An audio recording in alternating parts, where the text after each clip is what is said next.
Hello and welcome everyone. This is the fifth video in a multi-part presentation on the four charters of American freedom. In a previous video, we discussed an overview of the U.S. Constitution, including the three branches of federal government, which are the legislative, executive, and judicial branches. In this presentation, we will discuss the executive branch in greater detail. So let's begin.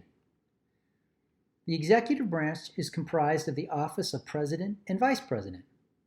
In order to qualify for the position of President, one must be at least 35 years old, a natural-born citizen, and a resident of the U.S. for at least 14 years.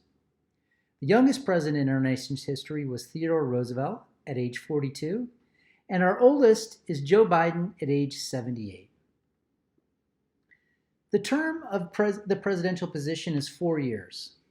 The Constitution was originally silent on the total number of terms an individual could hold, but our first glorious president, George Washington, established a tradition of 2 terms.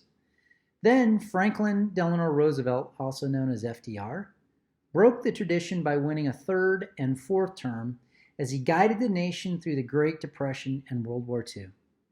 Shortly after FDR's death, we adopted the 22nd Amendment that officially limits individuals to 2 total terms.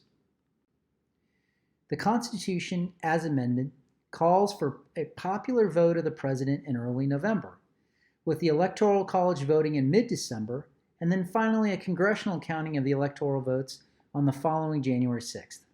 We will discuss the Electoral College, its mechanics, and how it works in greater detail in an upcoming presentation. Interestingly, 5 presidents have lost the popular vote but won the electoral vote to become president. The most recent and the largest differential was in 2016, where Hillary Clinton received 2.8 million more popular votes than Donald Trump received. The Electoral College was established by the Founding Fathers as a compromise between a direct election of the people and a direct election by Congress.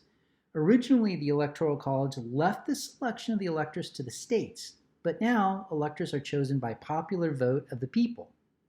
As previously mentioned, a detailed review of the Electoral College will be addressed in an upcoming video.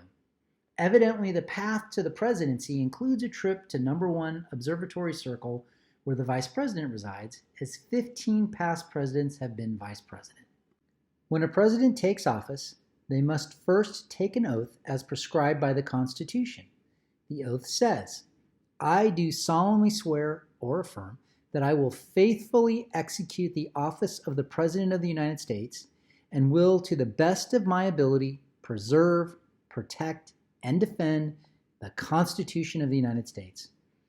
Incidentally, President Barack Obama flubbed the oath of office when he uttered the word faithfully out of sequence and had to retake the oath. The duties of the President, as called for in the Constitution, include commanding all branches of our military, signing or vetoing legislation from Congress, implementing and enforcing the laws of the land, appointing cabinet members and leaders of federal agencies, setting policies with foreign governments, nominating judicial and executive positions for congressional review and approval, providing Congress and the nation with an annual address discussing the State of the Union, and finally offering convicts clemency for their federal crimes. Interestingly, FDR granted the most pardons with about 2,800, and the least had been granted by Donald Trump with only 143 pardons. And finally, the office of the President is subject to impeachment by trial by Congress, as discussed in a previous video on the legislative branch of the federal government. Only 3 presidents have been impeached: Andrew Jackson, Bill Clinton, and Donald Trump. Mr. Trump was impeached twice for, number 1, unlawfully soliciting a foreign government to influence a presidential election, and number 2, inciting a mob that assaulted the U.S. Capitol on January 6 following his election loss, or, as some Americans believe, alleged election loss.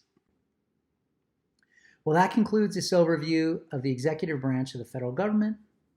Please look for other presentations summarizing the legislative and judicial branches as well.